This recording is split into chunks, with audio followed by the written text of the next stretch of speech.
হয় আচলতে আজি আমি সমবেত হৈছোঁ এক মহান পদক্ষেপ হাতত লৈ য'ত জুবিনদাৰ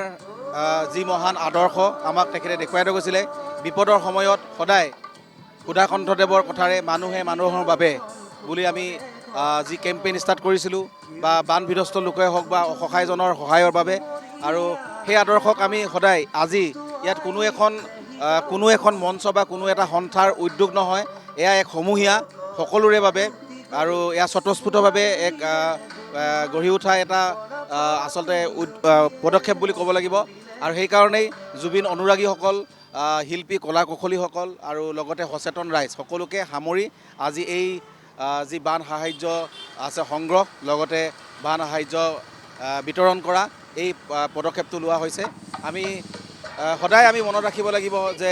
জুবিনদাই আমাৰ এই বিপদৰ সময়ত তেওঁ ৰাজপথত এনেকৈ তেওঁ নামিলে হয়, আজি তেওঁ ৰাজপথত খোজকাঢ়িলে হয় আৰু লগতে মানুহখিনিক সজাগ সচেতন কৰিলে হয় আৰু লগতে যে অসহায়জনক সহায় কৰিব লাগে, এইটো সময়ত যে আমি বিপদৰ সময়ত কাষত থিয় দিব লাগে এই কথা তেওঁ শিকাই থৈ গ'ল হয়। আৰু সেইকাৰণে সেইখিনি কথাকে আমি আকৌ পুনৰাই দোহাই আজি আমি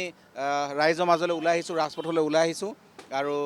আমি এনেকেই এইটো অঞ্চলত অলপ আমি গুৱাহাটীত আজি যিমানখিনি পাৰোঁ সংগ্ৰহ কৰি আৰু লগতে ইতিমধ্যে আমাৰ বহু বয়বস্তু উঠিছে, বিভিন্ন মহিলা সমিতি, গুৱাহাটী নাগৰিক, সচেতন নাগৰিক আৰু বহু কেইগৰাকী শিল্পী আহি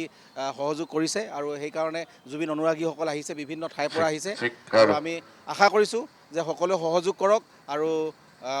সংবাদ মাধ্যমকো ধন্যবাদ জ্ঞাপন কৰিছোঁ যে আমি এইটো সময়ত যোৰহাট, শিৱসাগৰ, চৰাইদেউ যি একেবাৰে বানে বিধ্বস্ত কৰি থৈ গুচি গ'ল, একেবাৰে নিশেষ কৰি থৈ গুচি গ'ল, যি বানে আচলতে অনাকাংক্ষিত আচলতে হঠাৎ অহা এক বানে গোটেই আমাৰ পৰিৱেশ একেবাৰে পৰিস্থিতি একেবাৰে বেলেগ ধৰণৰ কৰি গ'ল আৰু এইখিনিত আমি মোকাবিলা কৰিবৰ কাৰণে এখন যুদ্ধ হিচাপে আমি সকলোৱে ল'ব লাগিব। এই মুহূৰ্তত আমি চৰকাৰ লগতে সকলোকে আমি সহযোগ কৰিব লাগিব, ৰাইজক লগত থাকিব লাগিব যে যাতে আমি এই এটা বেয়া পৰিস্থিতিৰ পৰা, এই বান পৰিস্থিতিৰ পৰা আৰু যিখিনি মানুহৰ আজি খুব বেয়া অৱস্থা হয় সেই মানুহখিনিক যাতে আমি আকৌ এক ভাল অৱস্থালৈ, এটা সুচল অৱস্থালৈ যে আনিব পাৰোঁ, এইখিনি আমি প্ৰচেষ্টা ল'ব লাগিব। আমি সাহাৰ্য প্ৰদান কৰিবৰ কাৰণে আজি আমি ইয়াতে সংগ্ৰহ কৰি আৰু ইতিমধ্যে আমি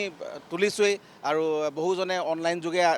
সহায় সহযোগ কৰিছে। আমি মেক্সিমাম পানী আৰু খোৱা বস্তু এইখিনি লৈ যাম আৰু অলপ মেডিচিনছ কিবা কিবি এনেকুৱা ধৰণৰ বস্তু লৈ যাম আৰু কাপোৰ কানি লৈ যাম। আমি আজি সংগ্ৰহ কৰি আমি হয়তো আজি ৰাতিয়ে ওলাই দিম আৰু নহ'লে কাইলৈ ৰাতিপুৱা আমি গুৱাহাটীৰ পৰা যোৰহাট, চৰাইদেউ আৰু শিৱসাগৰ মুখে আমি আৰম্ভ কৰিম যাত্ৰা।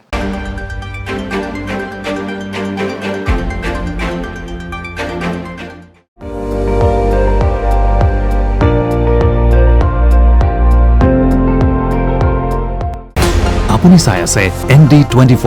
সৰ্বশ্ৰেষ্ঠ নহয় সৰ্বোত্তমৰ দৌৰত।